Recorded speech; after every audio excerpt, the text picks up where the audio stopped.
एक समय की बात है।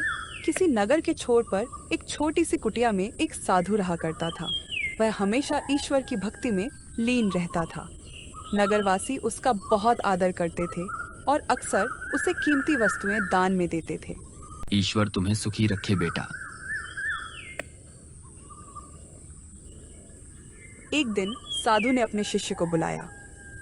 बेटा चलो अब किसी दूसरे नगर में चलें। नहीं गुरुजी, अभी हमें कुछ और समय यहीं रहना चाहिए। यहाँ तो लोग बहुत दान देते हैं। थोड़ा और धन जमा हो जाए तो चलेंगे।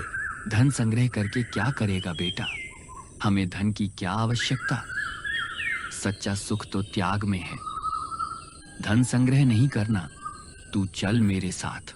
दोनों दूसरे नगर की ओर चल पड़े, लेकिन शिष्य ने कुछ पैसे अपनी धोती की गांठ में बांध ली। चलते चलते उनके मार्ग में एक नदी आई।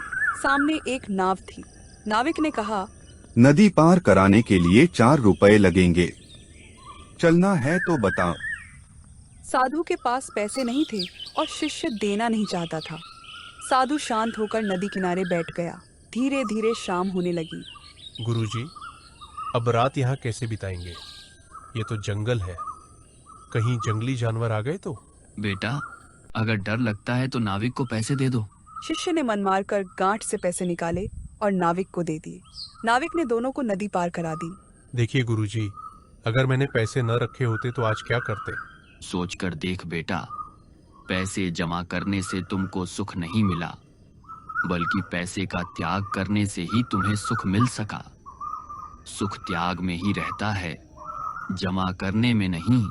शिष्य को अब गुरु की बात समझ में आ गई। गुरुजी, सचमुच सुख तो त्याग में ही है। बेटा यही सच्चा ज्ञान है। मुझे खुशी है कि तुमको ये बात समझ में आ गई। इस कहानी से ये सीख मिलती है कि सच्चा सुख त्याग में है। स्वयं दुख उठाकर दूसरों को सुख देना ही सच्चा त्याग है, क्योंकि वह निस्वार्थ और पवित्र होता है